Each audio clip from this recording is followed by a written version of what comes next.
Bonjour à toutes et tous, merci beaucoup. J'ai l'immense plaisir et honneur d'animer cette table ronde qui, j'en suis désolé pour mes collègues, mais qui est la plus intéressante de la journée. Sans mettre aucune pression sur les intervenants. Puisqu'elle concerne, après avoir vu l'approche sur les projets et sur la manière dont l'évaluation environnementale, qui est maintenant relativement bien établie sur ces thématiques-là et qui mérite bien évidemment des perfections, peut être discutée, mais son impact sur les territoires. Et en tant que maire d'une petite commune rurale, je ne vais pas parler trop longtemps parce que sinon, vous allez voir quand vous laissez le micro en ce moment à un maire d'une petite commune rurale, il se sert de vous comme thérapie, donc je risquerais d'être un petit peu long. En sachant que, étant donné que Ronan passe derrière moi, je pense que je ne serai pas le plus long de la journée quand même, donc ça va, j'ai encore un petit peu de marge. Donc sur les territoires, le constat d'une difficulté d'application de l'évaluation environnementale, elle vient du fait qu'elle est vécue comme une procédure qui vient un peu en plus, en trop, au mauvais moment, et certainement liée à des tas de choses qu'on peut analyser et qu'on va vous présenter. Mais on a en ce moment une petite musique qui aurait tendance à dire que, puisque ça bloque les projets sur les territoires, et vu la pression qu'il y a sur les maires, ça serait quand même beaucoup plus simple de se passer de ce genre de petites procédures qui n'apportent pas grand-chose ou qui ne sont pas vues comme telles.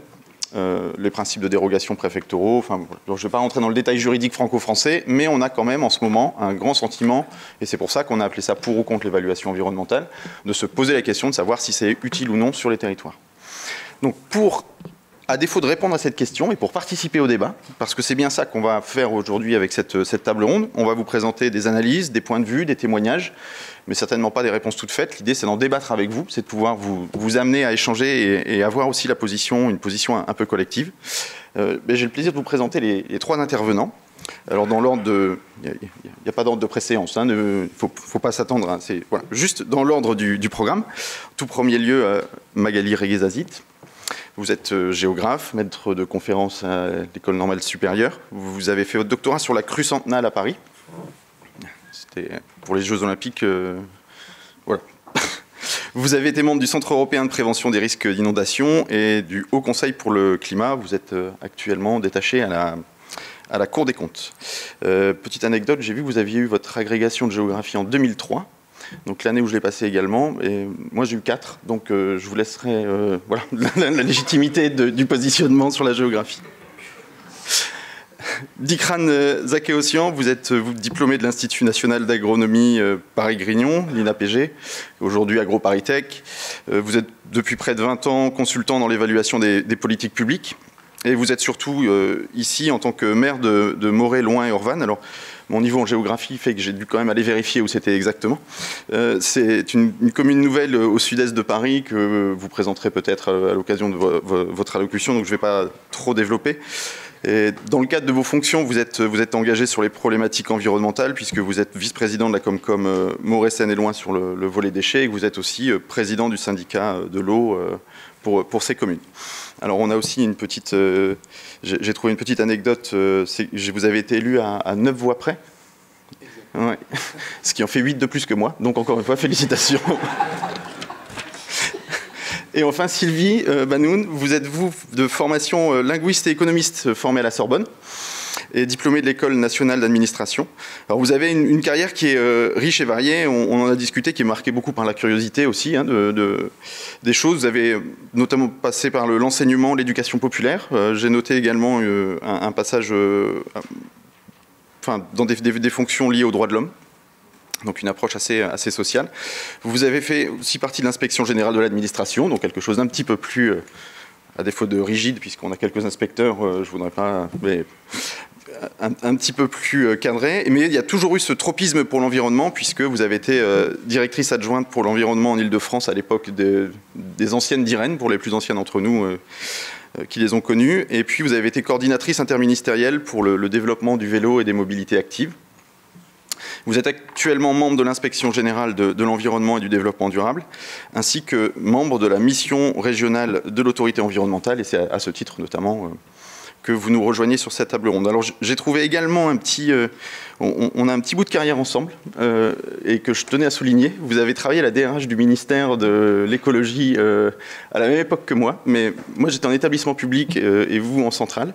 Et je tenais à le pointer parce que en ces périodes où on tape beaucoup sur les fonctionnaires d'État, notamment que ce soit l'OFB, etc., je trouvais important de pouvoir glisser une petite phrase de soutien à l'ensemble de ces personnels. Voilà. Donc ceci étant dit, je vais vous laisser les paroles pour des propos liminaires, et puis après on aura des échanges entre nous et avec la salle. Magali, si vous voulez bien commencer. Puis là, bonjour à tous. Peut-être pour commencer par rapport au débat, j'aimerais replacer l'évaluation dans le territoire, justement.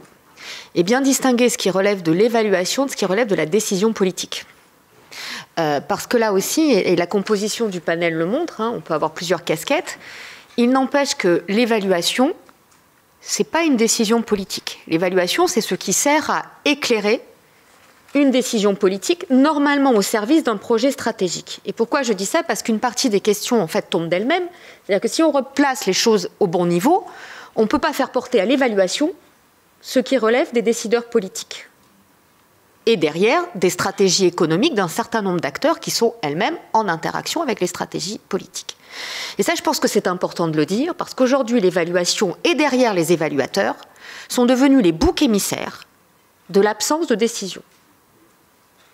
Et je ne le dis pas au titre des institutions auxquelles j'appartiens, mais bien au titre de mon travail de recherche, où tant qu'on continuera à ne pas replacer les scientifiques, les experts, et je vais revenir sur la différence, et les décideurs, on aura un problème parce qu'à la fin, on va donner la voix non seulement à l'absence de courage politique, ce qu'il faut appeler absence de courage politique, et les maires le savent, ce n'est pas toujours facile de décider, mais aussi derrière au populisme et à la démagogie qui en fait alimentent de la défiance, et cette défiance retombe sur les administrations, elle retombe sur les experts, désormais sur les scientifiques, et le contexte actuel international le montre, mais elle retombe aussi sur les élus, parce que derrière, vous avez un déficit de confiance qui fait qu'effectivement, comme vous le racontiez, madame, quand vous arrivez sur le terrain, vous prenez les tomates, vous prenez les insultes, parce que la population n'a plus confiance dans le politique. Et donc, nous sommes dans une situation où on a besoin de remettre les choses à leur place. Qu'est-ce que c'est qu'une évaluation? Quand on parle d'évaluation environnementale, là aussi, on a besoin de distinguer trois choses, parce que ce sont des instruments. Si vous utilisez le tournevis pour percer un trou, ça ne fonctionne pas. La première type d'évaluation, c'est l'évaluation de politique publique. C'est ce que fait Charlotte, c'est ce que font les économistes, Charlotte Alpern qui a discuté ce matin, c'est ce que font les laboratoires. C'est de travailler après coup pour voir si une politique publique a eu des impacts, parce que quand même les politiques publiques, l'objectif c'est d'avoir de l'impact, sinon ça ne sert à rien, et si ces impacts sont attribués à la politique publique. Ça se fait a posteriori. À l'inverse, l'évaluation qu'on pratique en administration, l'évaluation d'impact, elle se fait a priori. Entre les deux, il y en a une dont on ne parle jamais, c'est l'évaluation qu'on appelle initinérée, et qui, dans des projets environnementaux, quand on parle de 20 ans de projet, ça pourrait être intéressant de voir aussi, au fur et à mesure, comment ça se passe pour pouvoir réorienter. Mais celle-là, bon, alors on a des indicateurs de suivi, de performance, des jalons, des machins, on est très fort là-dedans.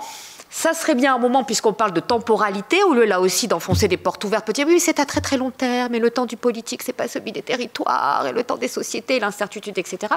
Ce sont des arguments de l'inaction, qui sont définis comme tels par les scientifiques. Bien sûr que c'est vrai, voilà, première, dans mes textes scientifiques, j'ai écrit que le temps du politique, etc. Sauf que si on met en place des instruments de suivi, si on met en place des instruments pour réorienter des dispositifs qu'on appelle aujourd'hui de go-no-go, ça peut être très important. Pourquoi ? Parce que derrière, on a quand même un paradoxe, c'est que l'environnement, comme d'ailleurs le social ou l'économique, eh bien l'environnement, c'est un impact qui est en réalité difficilement attribuable. Parce que derrière, justement, ce sont des mécanismes complexes, systémiques, avec des rétroactions, sachant qu'en plus, aujourd'hui, la situation de changement climatique et d'érosion de la biodiversité qui interagissent font que, au moment même où vous commencez l'évaluation, vous travaillez en réalité dans un contexte qui n'existe déjà plus. Par exemple, en France, on est les grands spécialistes de faire des études d'impact dans un climat qui n'existe déjà plus et qui n'existera plus jamais, en tout cas de notre vivant. c'est pas Magali Regueza qui le dit, c'est l'évaluation du GIEC établie sur des faits. Donc ça paraît très compliqué de faire de l'évaluation d'impact, voire même de l'évaluation de politique publique, puisqu'il est en réalité difficile de dire si telle action à tel endroit a eu un impact et où. Vous faites une politique, par exemple, de qualité de l'eau, d'amélioration de la qualité de l'eau. Est-ce que cette amélioration, elle est liée à la politique publique? Est-ce qu'elle est liée à des facteurs conjoncturels et structurels? Le HCC, le Haut Conseil pour le climat, c'était des questions qu'on se posait pour savoir si la réduction des émissions de gaz à effet de serre constatée, établie, était attribuable à la politique publique ou à des effets conjoncturels. Et comme vous le disiez là encore, la France n'est pas un isolat. Et donc, il y a aussi des décisions européennes, des décisions continentales, et les décisions qui se produisent parfois, qui se prennent parfois des milliers de kilomètres, ont un impact décalé dans le temps et l'espace sur la politique, enfin, les résultats de la politique publique. Alors, ces évaluations, donc, elles se font normalement dans un monde idéal. L'évaluation parfaite, c'est quoi? Ce sont des experts qui se fondent sur les résultats de la science. Ce ne sont pas des scientifiques. Ils peuvent avoir une formation scientifique, mais ce n'est pas la même finalité. Un chercheur, il fait progresser les connaissances. Un expert évalue sur la base des connaissances scientifiques en fonction d'un certain nombre d'indicateurs et soumet le résultat de ces évaluations aux politiques qui a tout à fait le droit de s'asseoir dessus pour des motifs parfaitement légitimes. Mais en revanche, qui ne peut pas ignorer cette aide à la décision qui est, je le rappelle, historiquement, la base de la modernité. L'État moderne, au sens philosophique du terme, il s'appuie sur la science, la technique et sur des études coûts-bénéfices pour décider rationnellement, ce qui évite théoriquement tous les problèmes de corruption, tous les problèmes d'intérêt particulier, etc. On essaie de se donner de l'objectivation. Ce qui ne veut pas dire que parce qu'on objective, l'évaluation est neutre. Le choix des indicateurs cadre évidemment le résultat. Mais au-delà de ça, la commande à l'évaluateur cadre le résultat. Si je vous demande de regarder tel périmètre, tel indicateur, j'ai déjà un choix politique sur ce que je regarde. Par exemple, si je ne prends pas en compte l'impact sur mes voisins ou sur le sud global, c'est un choix. Alors, c'est un choix qui est aussi parfois limité par le fait que je ne peux pas tout regarder. Mais ce sont des choix. Et donc, aujourd'hui, on a aussi une tendance à faire dire à l'évaluation ce qu'elle ne dit pas. Ce qui, par parenthèse, met sur les évaluateurs des pressions qui sont inadmissibles. Je me contenterai de rappeler ce qui s'est passé pour le BRGM à propos de Sainte-Soline, qui a été d'une violence inouïe pour le BRGM, qui n'a fait que son travail, dans le cadre qui lui a été donné. Et c'est la même chose pour les administrations centrales, et c'est la même chose aujourd'hui pour les opérateurs de l'État. Et donc, à un moment...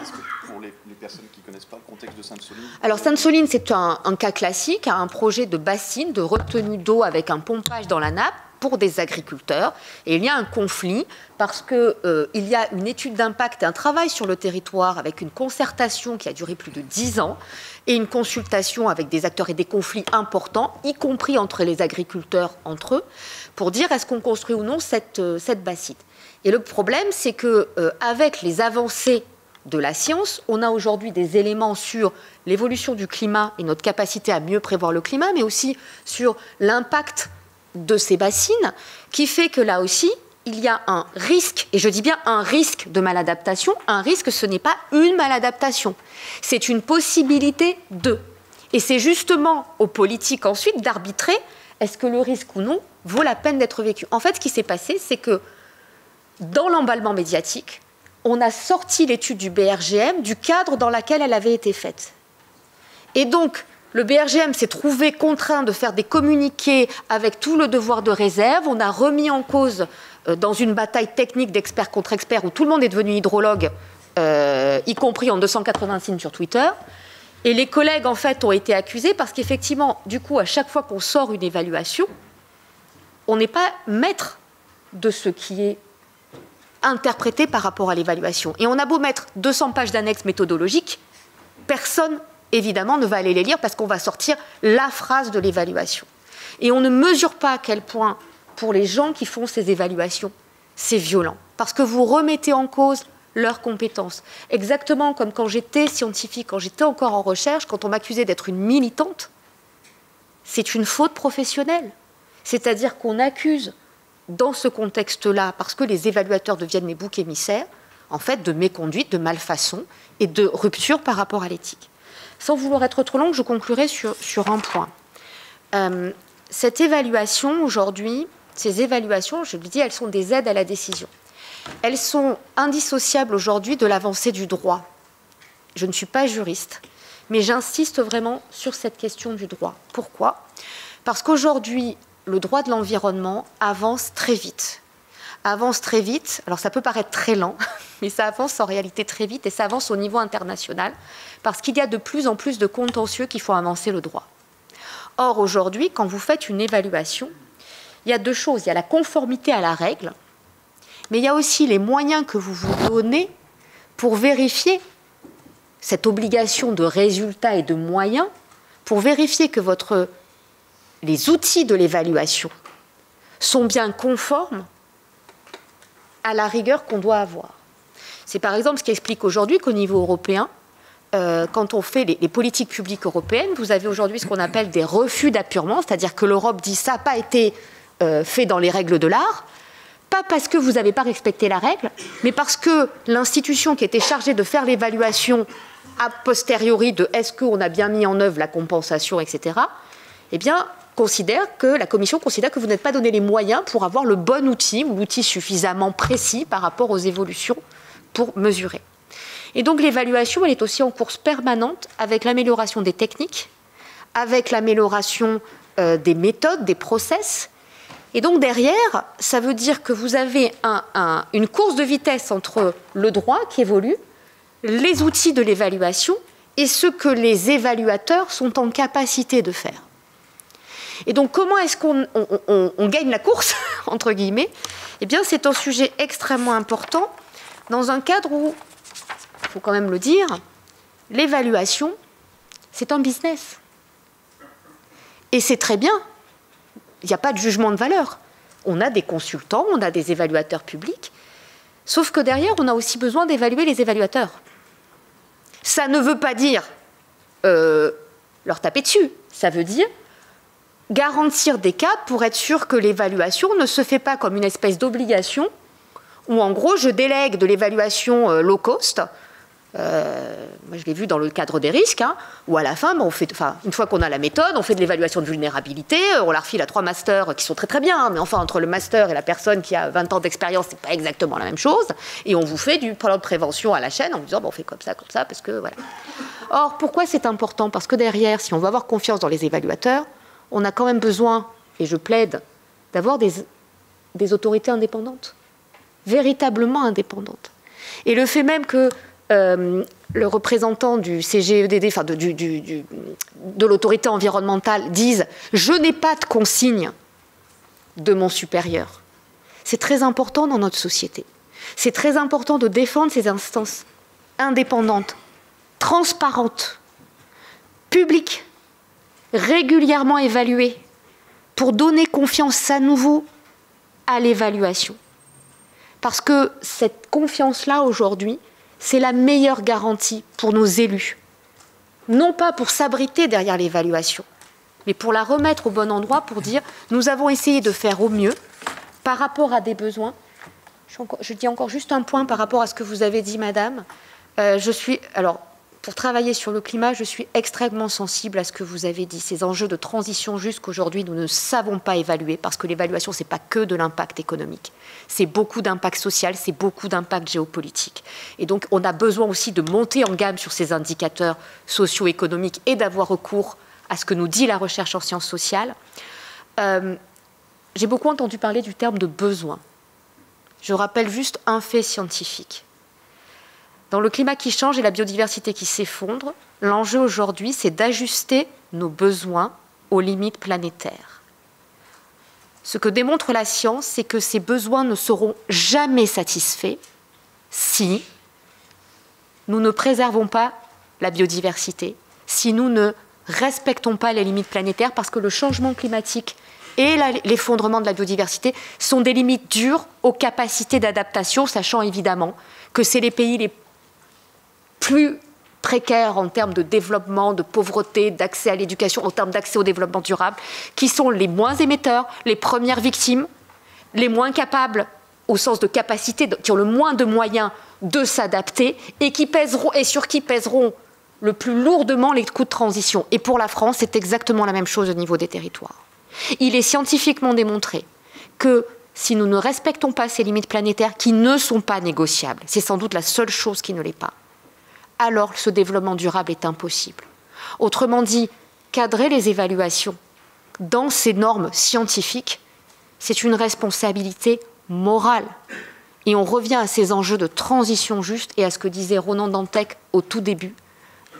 Nous avons aussi cette responsabilité en tant que citoyens de ne pas faire peser justement sur les citoyens la responsabilité de l'inaction, mais de comprendre que c'est aussi les stratégies des firmes, les politiques publiques, les discours politiques qui cadrent les besoins et qui déterminent collectivement, je dis bien collectivement, ce que sont les besoins essentiels, qui doivent être effectivement le point de mire de nos évaluations et qui sont, je le rappelle, cadrés par les grands accords internationaux sur le développement durable, sur le climat et sur la biodiversité.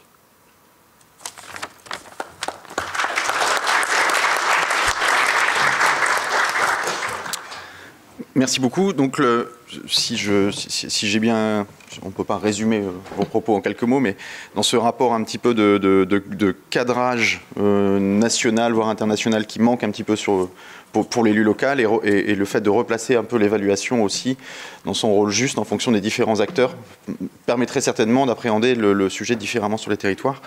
On va enchaîner avec vous, Dikran Zakir-Ossian, pour avoir le ressenti d'un maire local.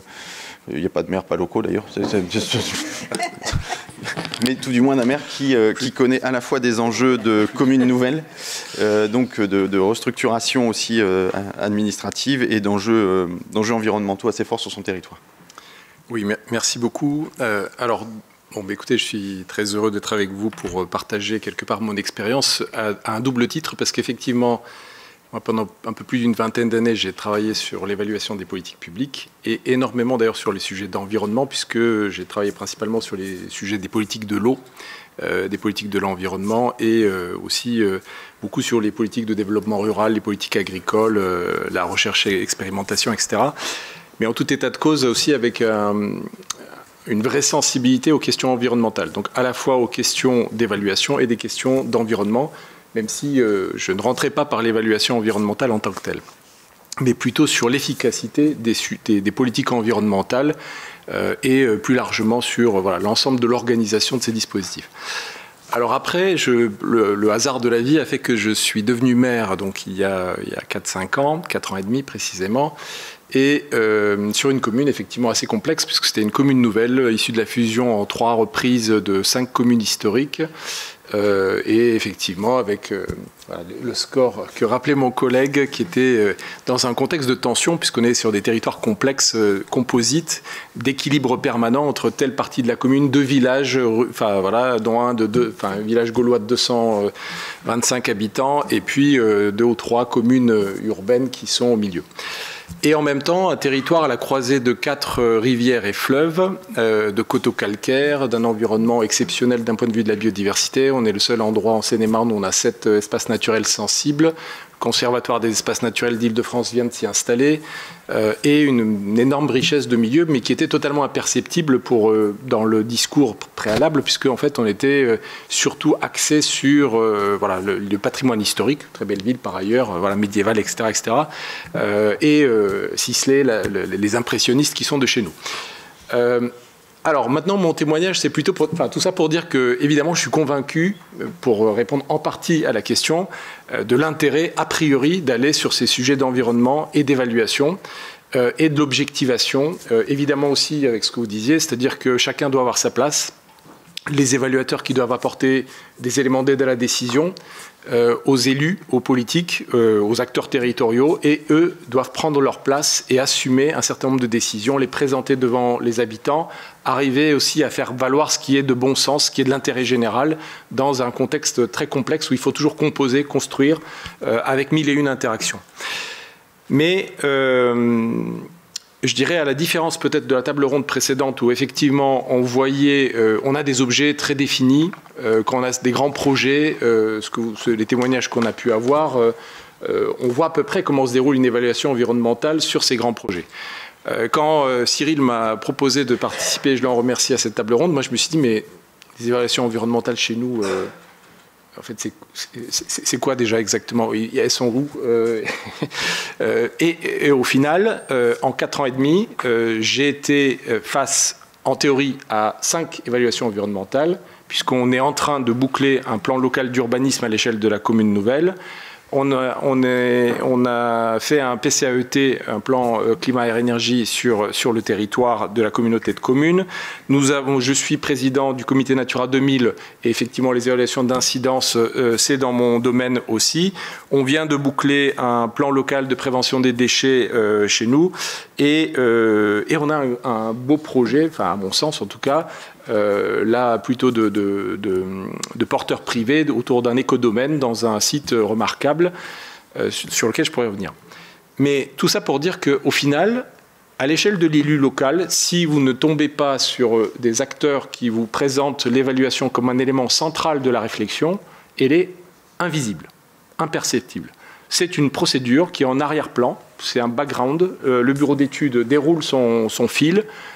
C'est de la conformité, en fait. On montre qu'on a réalisé le document, et à la fin, la MRAE nous envoie un document en disant voilà les bons et les mauvais points, et on se dit mais quand est-ce qu'on s'est rencontrés pour parler de tout ça? On a vu tous les services de l'État, sur mon PLU, je prends l'exemple très concret, personne m'a interpellé en disant du point de vue de l'évaluation environnementale, il y a telle problématique, tel enjeu, quand est-ce qu'on en a parlé, est-ce que vous pouvez peut-être réfléchir, ou ce scénario des OAP que vous avez prises, pourquoi il est fait de cette façon, est-ce que vous l'avez argumenté, etc.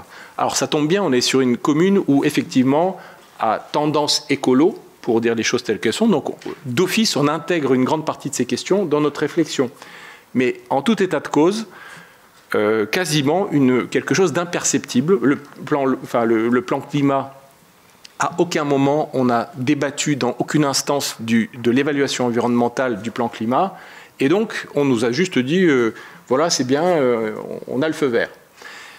C'est quand même assez explicite, c'est-à-dire que là où certains nous disaient, et c'est totalement vrai, qu'une évaluation ça doit être un processus dans lequel on met en tension les gens en disant voilà les vrais enjeux, à la limite des questions évaluatives.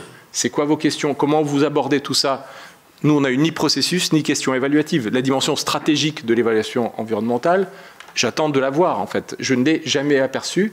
Et donc, c'est relativement décevant parce que, effectivement, ou alors on peut se dire que comme on était sur un territoire déjà convaincu, qui lui-même portait ces questions-là, les bureaux d'études n'ont pas eu grand-chose à faire, mais je ne suis pas certain que ce soit uniquement ça. Quelques contraintes, quand même, de la collectivité. Nous, c'est particulier parce qu'on est 13 000 habitants sur une commune nouvelle, des gros enjeux d'organisation de services, etc. Mais en tout état de cause, ce qui est très important à savoir, c'est que les services d'une collectivité ne sont ni formés à l'évaluation, ni à l'environnement, et plus largement, dès qu'on parle de ces sujets, on n'a même pas de service tout court. Je me suis battu pour qu'en quelques années, on arrive justement à avoir des gens avec des cadres, avec de l'ingénierie, pour qu'on ait aussi des gens qualifiés en matière d'environnement, mais vous en avez très peu. Vous en avez très peu. Globalement, ils ne sont pas au niveau des collectivités de taille moyenne, à la limite dans les grandes collectivités, ou dans les grandes agences, ou au niveau de nos institutions. Mais à notre échelle, vous n'avez pas d'ingénierie. Quand je suis arrivé, qu'on a commencé en tant qu'élu à vouloir porter nos projets, vous faites le tour de table de tous vos agents, tout le monde baisse la tête parce qu'ils se disent « oulala, de quoi on va parler? Comment on va pouvoir répondre à ces questions qui sont d'un nouvel aspect ?» Donc pour aller se saisir de l'évaluation environnementale et en faire un objet au moment des études qui permettent d'interpeller les décideurs que nous sommes sur ce qui se passe, vous n'avez pas beaucoup de moyens. Et mon regret, c'est qu'effectivement, dans la relation avec les services de l'État, nous n'ayons pas davantage d'ailleurs cet aspect-là, parce que je pense que la culture de l'évaluation, en dehors peut-être de certaines parties de l'État, est peu présente aussi. Donc voilà quelques éléments, et donc tout ça pour dire que sans doute, voilà, toute cette culture de l'évaluation, enfin les compétences et la culture sont peu présentes à nos échelles, et ces dispositifs, à la différence des grands projets où effectivement on passe beaucoup de temps à travailler dessus ou avec des équipes compétentes, passent plutôt inaperçus à l'échelle de nos territoires. Voilà pour peut-être un premier élément.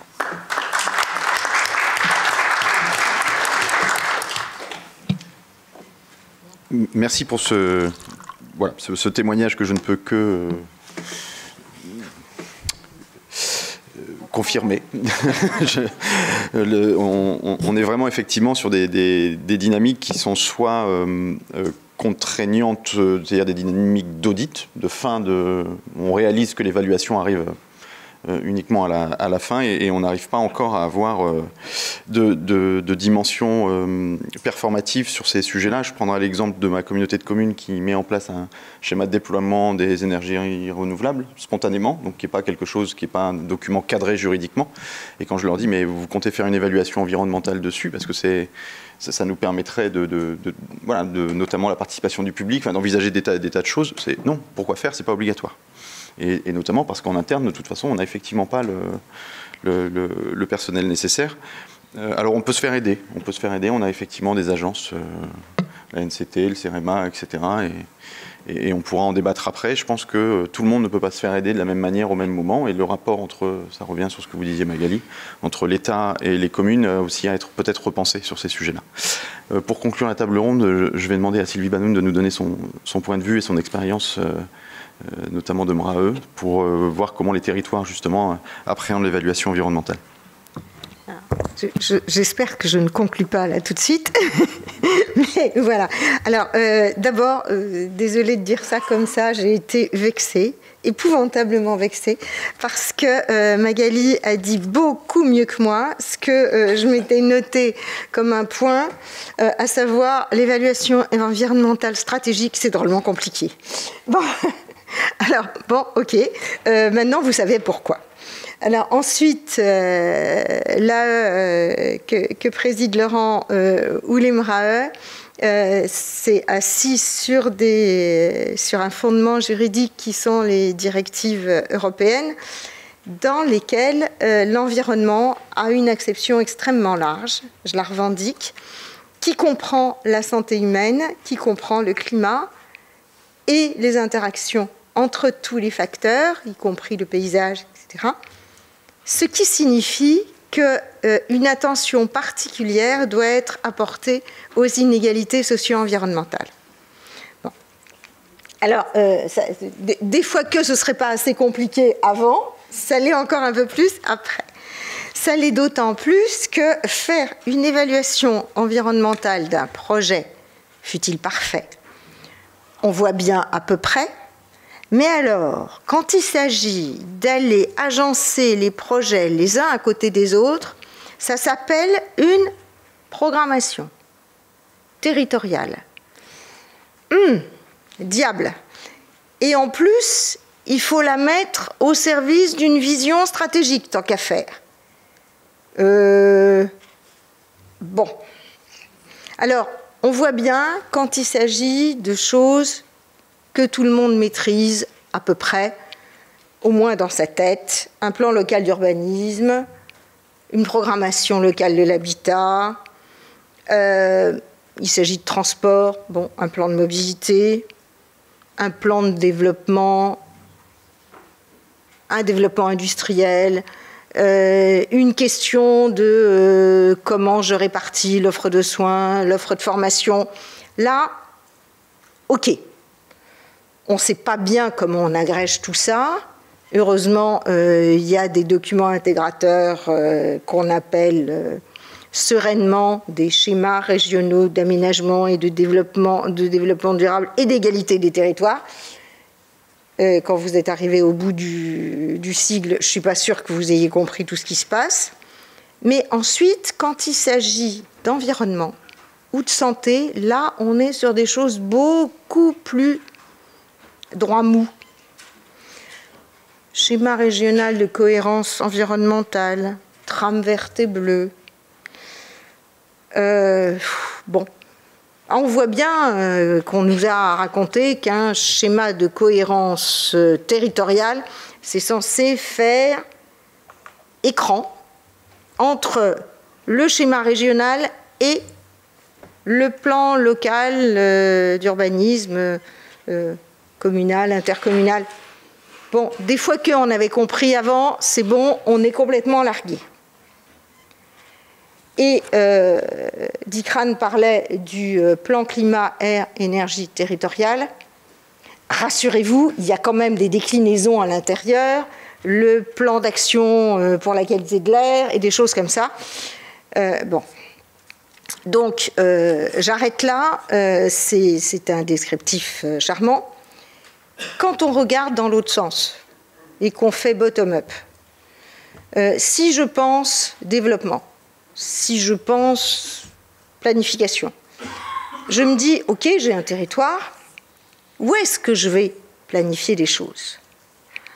Bon, alors, par exemple, pour mettre du logement, il va falloir que j'urbanise. Alors, je vais urbaniser quoi? Qu'est-ce qui reste sur un territoire urbain? Des espaces verts. Un mauvais plan, il faudrait plutôt que je les préserve. Des friches polluées. Alors là, ça, en général, j'en ai. Je n'ai pas forcément les moyens de dépolluer, techniques ou financiers. Et je suis sûre d'une chose, c'est qu'en termes de santé humaine, je ne suis pas bon. Bon. Puis à côté de ça, j'ai des délaissés. Alors, le délaissé, c'est le machin, c'est à côté de la voie rapide ou de l'autoroute, et de l'autre côté, il y a la ligne de train. Pas la gare. La ligne de train, le truc qui fait du bruit, pas la chose qui permet de se déplacer. Bon. Et donc, une fois que vous avez tout repris, on vous dit qu'il faut reconstruire la ville sur la ville, il faut densifier, mais il ne faut pas toucher aux pavillonnaires.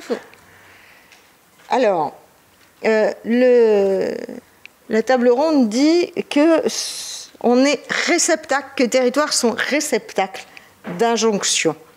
Moi, je dirais bien plutôt ça accueille des injonctions contradictoires. Et par rapport à ça, l'évaluation environnementale, c'est souvent un processus qui arrive, une démarche qui arrive en fin. On a déjà à peu près essayé de concilier la chèvre, le chou, la crémière, etc. Et on se dit, ah, bon sang de bazar, il faut que je présente une évaluation environnementale. Qu'est-ce qu'on me raconte là? Une démarche itérative? Non mais ça va là, je ne vais pas en plus recommencer avec des rétroactions. Je ne vais pas interroger ma planification en fonction des résultats de l'évaluation environnementale. Ben, c'est dommage parce que c'est un peu comme ça que je la ferai progresser. Et donc en fait, on a un système dans lequel la sincérité est en contradiction avec l'objectif d'efficacité. Le oui dans certaines conditions, ça marche moyennement avec le temps d'élaboration, de maturation et la réinterrogation du projet de planification, etc. Donc, le résultat, c'est qu'on a un système qui n'est pas tous les jours très simple, et là-dessus, le garant sur la qualité de l'évaluation environnementale, une AE ou une mission régionale d'autorité environnementale, ça n'est indépendant, à mon avis, que parce qu'elle comprend des personnalités qualifiées. En gros, des membres associés. Alors, je m'adresse là à Serge Muller. Par chance, on a des experts extérieurs qui sont une espèce de courroie de rappel, qui sont OK. On peut prendre en compte tout ce qu'on veut comme impératif, mais enfin, il y a des gens. Voilà, c'est tout.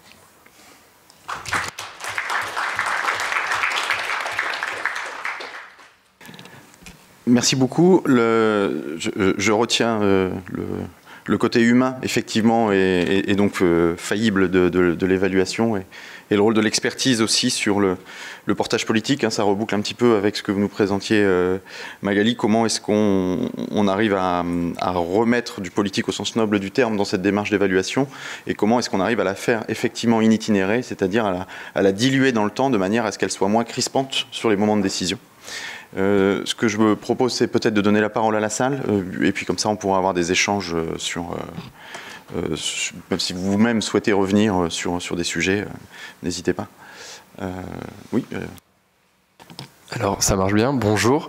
Bonjour à tous et toutes. Noé Dupré-Lassus, sociologue doctorant à l'ADEME.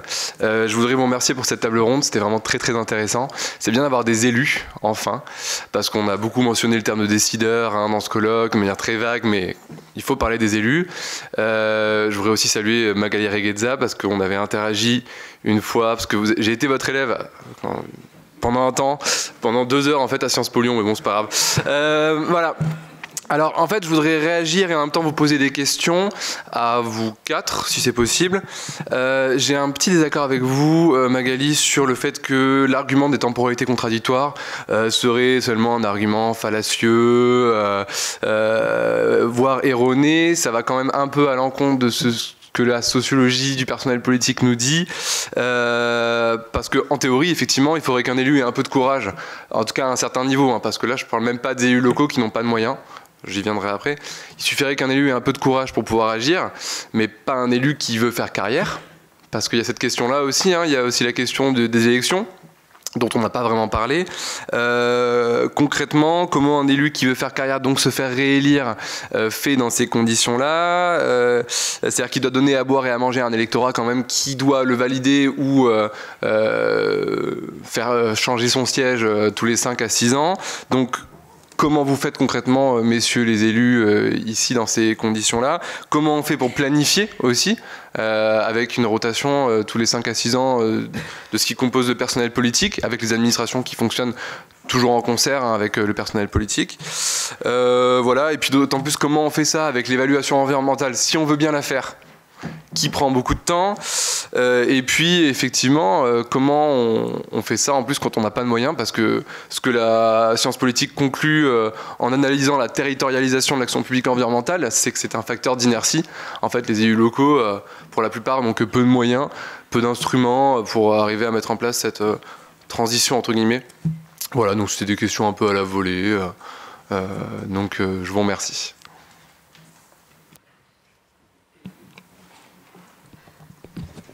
Alors, juste pour la question de l'argument de la temporalité. Évidemment, on doit articuler des temps longs, des échelles spatiales, c'est ce qu'on raconte partout, d'accord. Je fais juste remarquer qu'en France, nous avons des élus qui ont une durée de vie quand même très longue. Une durée de vie très longue au sens où quand on regarde par exemple les grandes métropoles, alors moi j'ai habité Dijon il y a quelques années, on avait eu 3 maires, je suis arrivée en 2007, il y avait eu 3 maires, dont un qui avait duré 1 an, le pauvre, il était mort au passage, ça arrive, depuis 45 par exemple. Bon, donc oui effectivement il y a des enjeux d'élection, etc. Et vous l'avez dit très bien aussi, les services ne bougent pas. Et ce qui est d'ailleurs très intéressant, c'est que souvent, quand arrivent des élus, notamment dans les grandes métropoles, et là, effectivement, il faut distinguer les petites communes, les intercos et les grandes métropoles. Pour avoir travaillé avec des grandes métropoles, on voit que les services arrivent à apporter à leurs élus des éléments d'éclairage et à capitaliser. Parce que quand vous avez, par exemple, je prends l'exemple de Lyon sur lequel j'ai travaillé, et j'ai eu des étudiants qui ont travaillé à Lyon, vous avez une succession de majorités municipales, vous avez une succession de formats. Il n'empêche que c'est une ville qui a été pionnière sur les questions de développement durable, et toutes les compétences en fait sont remobilisées, sont systématiquement remobilisées, mais avec des enrobages différents. C'est-à-dire que ce qu'on faisait sur les mobilités, sur l'énergie, etc., parce qu'à un moment le politique donner une coloration à ce discours qui était plus conforme à l'idéologie. Je ne mets pas du tout de point négatif dans l'idéologie, mais aux convictions politiques, et c'est important d'avoir des élus qui ont des convictions. Enfin, en tant que citoyenne, je trouve ça important. Eh bien, quand on a eu une autre majorité, elle est allée regarder plutôt des questions d'inégalité, d'accès.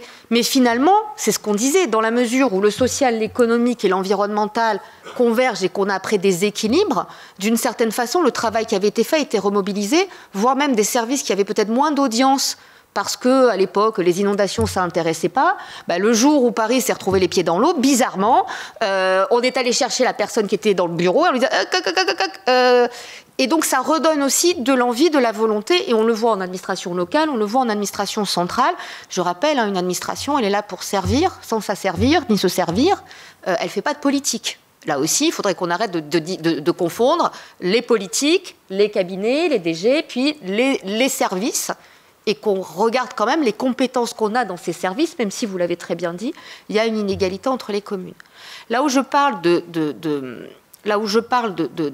d'arguments de l'inaction, c'est que sur les questions environnementales, comme effectivement les effets de toute façon sont visibles à très long terme, même si les écosystèmes par exemple sont très résilients, la restauration d'un milieu, la restauration d'une forêt, etc., ça prend du temps.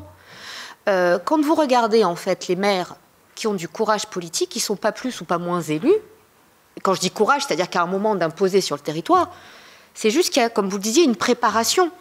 Il ne suffit pas de faire une consultation une fois tous les 10 ans pour dire « alors on se met autour de la table et on parle ». Et en général, soit il n'y a personne, soit ensuite il y a le « not in my backyard » où vous voyez arriver tout le monde « ah oui, moi j'ai un PPR sur ma commune, ah mais moi j'ai un plan, machin ». Non, quand vous avez des élus qui travaillent le territoire et qui le labourent au quotidien, à tous les niveaux, en fait, dans les territoires où vous avez une vraie vie politique, bizarrement, ces projets, ils marchent mieux parce que, comme vous l'avez dit, c'est du projet de territoire. On n'a pas parlé d'un truc qui est très important dans l'évaluation environnementale, c'est le diagnostic territorial. Qu'est-ce que c'est qu'un diagnostic territorial ? C'est de regarder aussi, par exemple, quelles sont les ressources du territoire. Et ces ressources, en termes d'impact environnemental, elles sont fondamentales. Identifier aujourd'hui les ressources de demain, votre foncier non bâti, vos sous-sols, votre eau, ce que vous avez fait quand vous êtes arrivé, ou comme vous disiez, on avait beaucoup de ressources sur le territoire, y compris sociales, humaines, et on avait oublié de les voir parce que personne ne les voyait. Mettre le nez sur qu'est-ce qui sera la ressource aujourd'hui et demain, plutôt que toujours les contraintes, les risques, et c'est pas sympa, ça fait aussi partie de l'évaluation. Et ça, ce diagnostic territorial dont on parle en première année d'aménagement dans tous les cursus scolaires, peut-être que diagnostiquer les risques, les ressources à moyen et à long terme, et de comprendre dans cet environnement qui change en permanence, ce qui était ressource devient risque, ce qui était risque devient ressource, et que le discours politique contribue à faire de la ressource une ressource. Il faut aussi que le politique nomme la ressource comme il doit nommer le risque. Ça, c'est pas à la main des évaluateurs. Ça, c'est pas à la main des services. Ça, c'est à la main du politique au sens noble qui porte un récit. Et pas un récit au sens de vision, au sens de dire j'embarque les gens parce que je leur ai quand même demandé de voter pour moi et qu'à un moment, ils votent. C'est pas Miss France, quoi. Enfin, avec tout le respect que j'ai pour Miss France, on n'est pas juste dans un concours de beauté ou de TikTokers. On est dans un moment où, face aux enjeux, les élus, et je pense que vous deux, enfin, en tout cas dans ce que vous décrivez des projets de territoire, c'est exactement en fait ce que vous avez fait, puisque vous parlez de vous parlez pas de l'environnement, vous parlez de votre territoire. Vous parlez d'abord de votre territoire, des gens qui y vivent et de la manière dont vous voyez le territoire. Et votre discours, pour moi, il est symptomatique d'élus, souvent les élus locaux à portée d'engueulade, qui sont en capacité d'avoir ce projet-là qu'on n'a pas forcément au niveau supérieur parce qu'effectivement, il y a d'autres enjeux de complexité et de... Voilà. Mais localement, ce sont les meilleurs laboratoires, de mon point de vue, parce que là, on est vraiment dans la connaissance du kilomètre, quoi. Je ne sais pas si tu veux enchaîner. Peut-être, de toute façon, voilà, beaucoup de choses ont été dites et j'adhère effectivement à tout ça. Enfin, c'est vrai que comment contenter quelque part nos électeurs et comment les embarquer avec nous sur ces projets. L'idée, c'est que déjà, effectivement, c'est la manière dont d'office on leur présente les choses. C'est-à-dire, peut-être qu'on a été élu à 9 fois près, justement parce qu'on a proposé une vision complètement différente dans un territoire qui n'était pas du tout habitué à ça.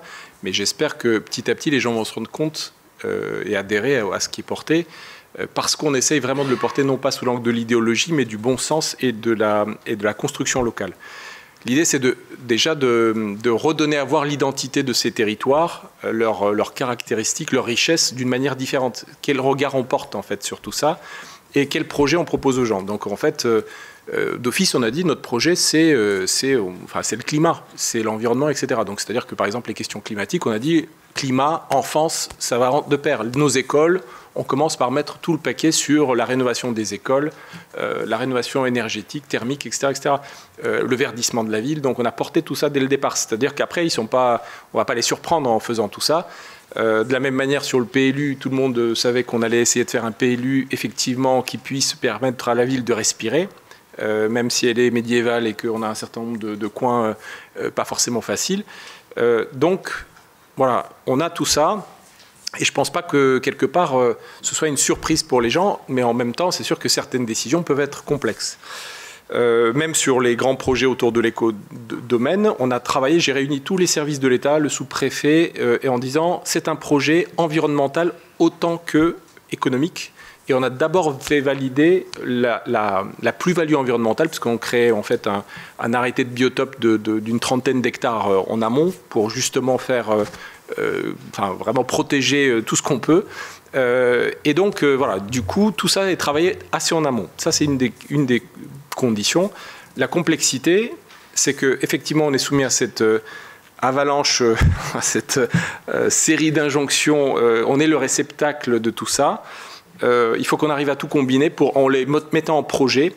Et en même temps, on est quand même, il faut le dire, très très peu et mal soutenu économiquement, financièrement, d'un point de vue de l'ingénierie, etc., etc. De ce point de vue-là, voilà, on est à des années-lumière de ce qu'on aurait espéré. La pertinence de ce qu'on propose par rapport aux grilles des politiques publiques n'est pas du tout reconnue dans les ressources que vous allez avoir à la clé, voire le contraire, quand vous êtes très vertueux parce que vous avez réduit de 40% votre consommation d'énergie sur une commune face à l'explosion des prix et votre volonté propre, on vous dit vous êtes trop vertueux, vous n'aurez rien à la clé et on vous retire les amortisseurs qu'on avait promis, etc. Donc ça, c'est la difficulté, c'est quelles ressources pour porter tout ça. Oui, moi je voulais essayer d'éclairer par deux exemples qui me paraissent positifs.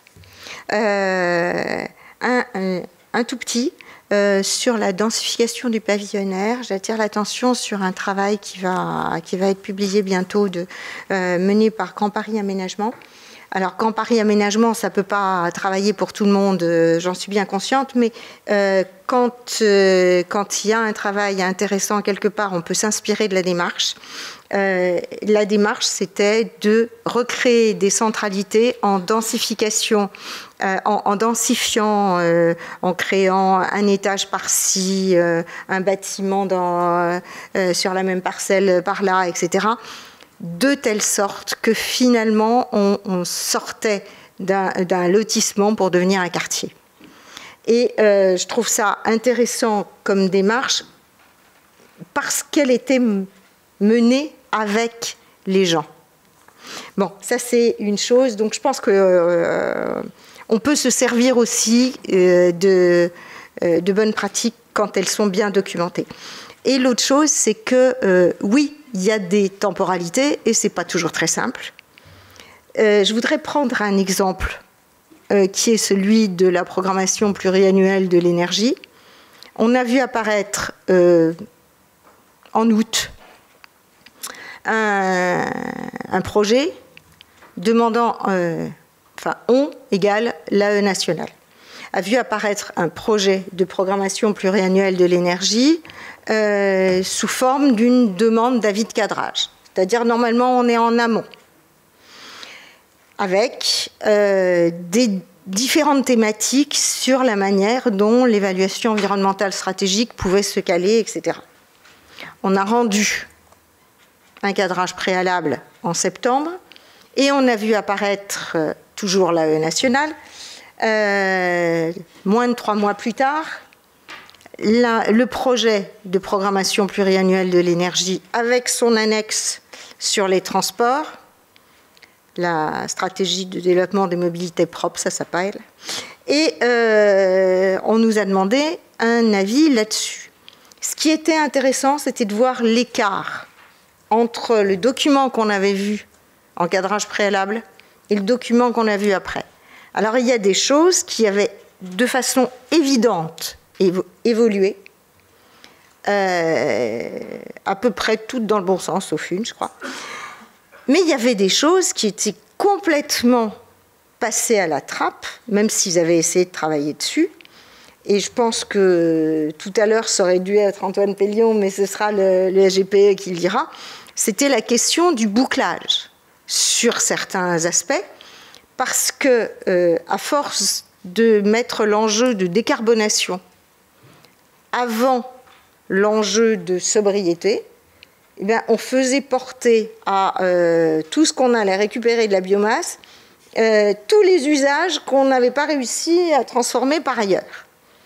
Et finalement, le problème, c'est qu'il aurait bien fallu en importer 2/3 d'ailleurs, je ne sais pas d'où. Voilà. Peut-être des forêts africaines. Bon. Voilà.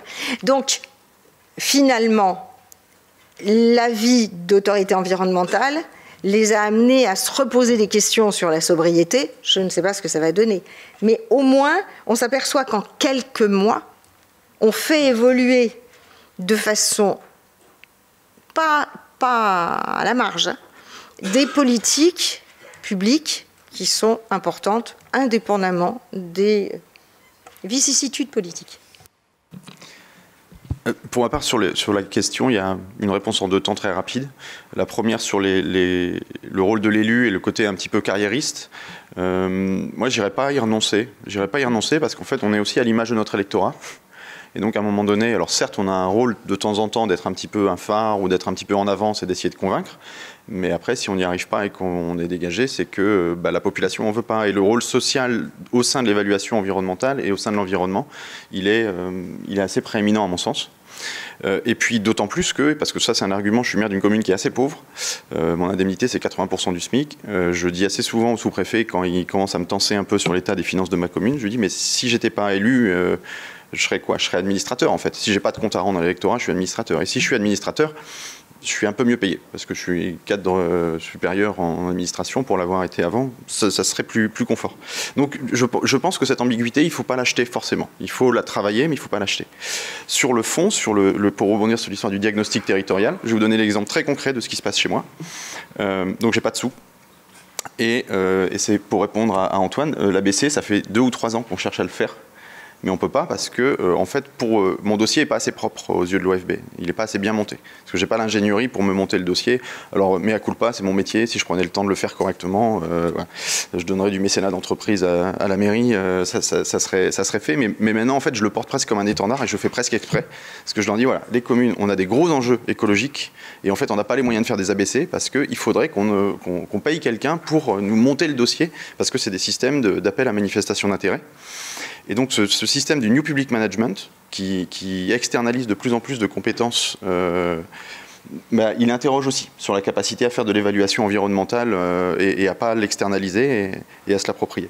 Et donc moi le diagnostic territorial, j'ai fait avec, donc c'était ça que j'avais présenté, qui s'appelle Ecosentia, c'est la fédération régionale des chasseurs qui m'a financé, un sigiste, etc. Et on a recensé les chemins ruraux et la qualité des haies pour l'instant. Là, ils viennent présenter leurs résultats vendredi prochain au vœu du maire. J'ai fait venir des stagiaires, des étudiants de l'école d'archi de Nantes qui ont passé 1 an sur la commune pour nous faire un diagnostic de territoire, mais en payant une assoce, quoi. Enfin, donc on est obligé de faire ça. Et si on n'a pas la culture, et c'est par ça que je voulais clore, en fait, on fait tous de l'évaluation environnementale quand on a envie, mais on ne le fait pas dans le cadre des procédures. Et le problème, c'est que là, on est entre nous, on sait de quoi on parle, mais cette culture de l'évaluation environnementale, elle est très déficitaire dans le monde politique local. Et donc, à défaut de procédure, il faudrait au moins pouvoir renforcer la culture et le process de l'évaluation.